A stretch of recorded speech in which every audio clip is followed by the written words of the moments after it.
নমস্কার।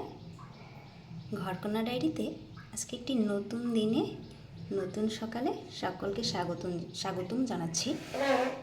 দেখুন, আজকে সকালবেলা রান্না করার জন্য আমি এখানে চিচিঙ্গা, এটাকে কেউ রেহা বলে, কেউ চিচিঙ্গা বলে, যেরকম যে এলাকায় বলে থাকে। এটা কুচিয়ে কেটে নিয়েছি, আর ভিতরের যে বিচি ছিল ওগুলো শক্ত হয়ে গেছে, তাই আমি ওগুলি ফেলে দিয়েছি। আর এগুলি সুন্দরভাবে কুচিয়ে নিয়েছি, আর সাথে 2-3টা কাঁচা লঙ্কা দিয়ে নিয়েছি আস্ত। দেখুন, একদম কুচি কুচি করে কেটে নিয়েছি। এখন এটা আমি রান্না করব। তা আমি কড়াইয়ে প্রথমে চিচিঙ্গা দিয়ে নিলাম, এরপরে জালটা ধরিয়ে দিলাম। এরপরে এটা জাল দিতে থাকবো।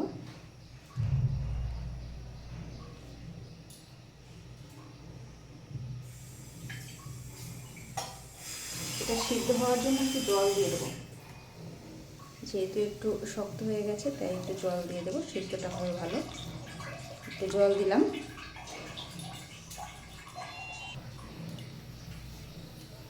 এবারে দেব পরিমাণ মতো লবণ। ঝালটা যে যেরকম পছন্দ করেন সে সেরকম দিবেন। লবণটা দিয়ে নেড়ে চেড়ে কিছু সময় সিদ্ধ হতে দেবো।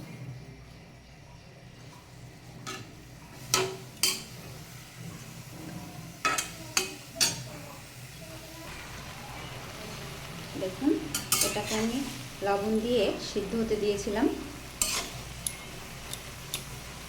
দেখুন, সিদ্ধ হয়ে গেছে,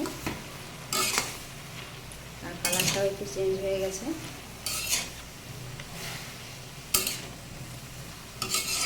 আর একটু এটা একটু শুকনো শুকনো করবো না, একটু ঝোল মাখা মাখা হবে, তাই একটু জল রয়েছে এখনো, একটু জল থাকবে।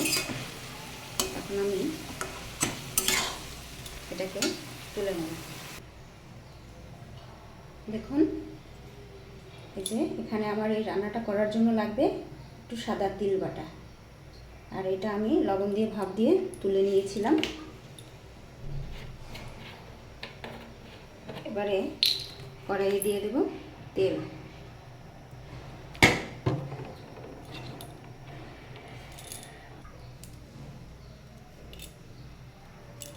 তেলটা কড়াইয়ে ভালোভাবে ছড়িয়ে দেব।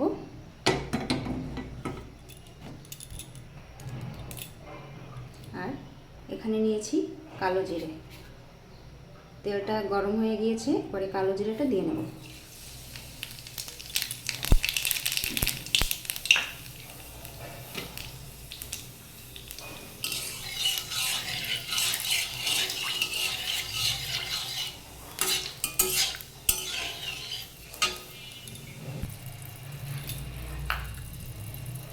এবারে আমি এই তিল বাটাটা এখানে দিয়ে দেব।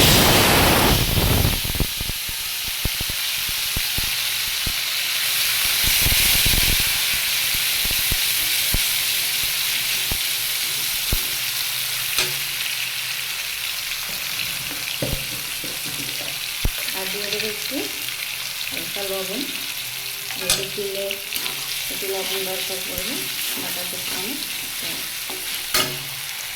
আর দেবো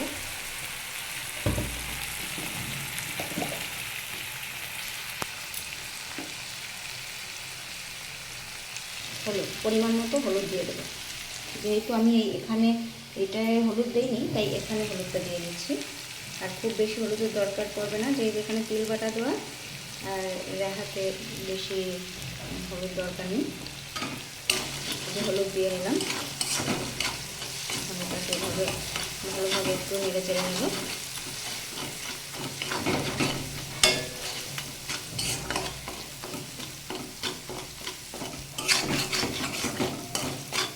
এখন তিলটা বেশি সময় হতে দেওয়া যাবে না, তাহলে খেতে ভালো লাগবে না, পুরো জুড়ে গেলে ভালো লাগবে না। এখন আমি এই যে ভাপিয়ে নেওয়া রেহা এটা দিয়ে দেবো।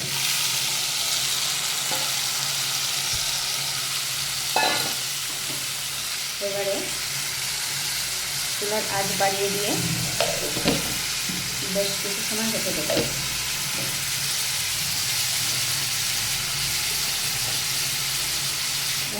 ভালোভাবে নেড়ে চেড়ে নেবো।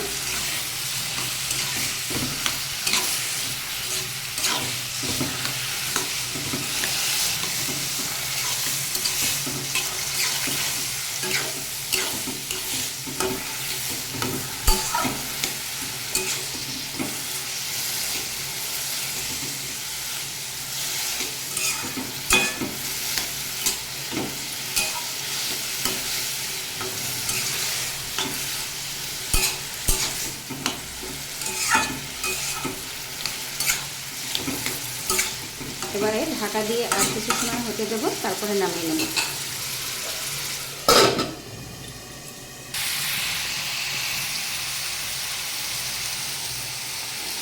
তা দেখুন এখানে আমার তৈরি হয়ে গেল তিল বাটা দিয়ে চিচিঙ্গা।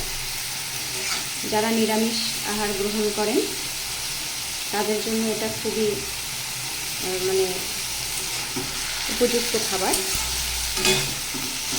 আর যারা একদম ঝাল মশলা খেতে পারেন না, যাদের সমস্যা আছে, তারাও এরকমভাবে তিল দিয়ে এরকম চিচিঙ্গা করে খাবেন, দেখবেন বেশ ভালো লাগবে। আর এটাকে একটু এরকমভাবে নেড়ে চেড়ে দিতে হবে, ভালোভাবে মিশিয়ে নিতে হবে, এরকম করে নামিয়ে নিতে হবে।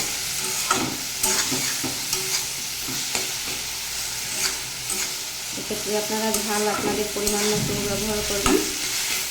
আর আমি যেহেতু ঝাল খেতে পারি না, তাই এরকম আস্তে দিয়েছি। যেহেতু স্নেহার বাবা হচ্ছে ঝাল খাবে, তার জন্য এটা দিয়েছি। সে যখন খাবে তখন এটা গুলে নেবে, তখন সে খেয়ে নেবে। দেখুন কত সুন্দর। এভাবে অনেক সময় ধরে নাড়তে হবে, নাড়তে নাড়তে গ্যাসটা মিশে যাবে সুন্দরভাবে।